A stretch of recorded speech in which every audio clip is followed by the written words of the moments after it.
Mesdames et messieurs, bonjour et merci de suivre le flash d'information de 10 h sur la télévision nationale du Burkina. La tension est montée hier au quartier Zongo de Ouagadougou. Des plaignants en colère dénoncent les conditions de recensement des victimes des opérations de lotissement. À 2 jours de la fin de l'opération, la commission ad hoc chargée de l'apurement du passif foncier submergé par le désordre dans les rangs des plaignants a suspendu les travaux dans le quartier de Ouagadougou. En attendant, les populations espèrent que les opérations de recensement vont reprendre ce matin, car c'est demain la clôture des guichets. L'Afrique francophone se penche depuis hier à Ouagadougou sur la gouvernance de l'Internet et des systèmes d'information. Le Burkina attend beaucoup de cette rencontre qui doit lui permettre de mettre en œuvre sa politique de e-Burkina inscrit dans le PNDS. Cet atelier consiste à donner des rudiments nécessaires aux formateurs afin d'aider les pays africains à relever les défis du numérique.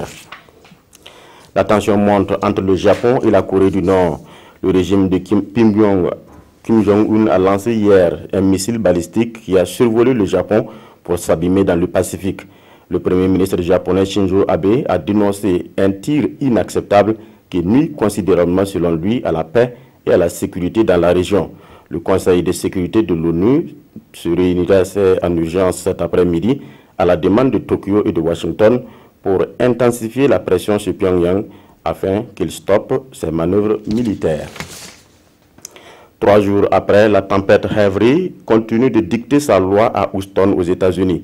Déjà, la tempête a fait au moins 3 morts et plusieurs milliers de sans-abri dans la plus grande ville du Texas. Le président Trump y est attendu cet après-midi. Pour les prévisions les plus sceptiques, la catastrophe peut encore durer 1 semaine. Voilà, c'est tout pour ce flash. Merci de nous avoir suivis. L'information revient à 13 h avec Godefra Bazier.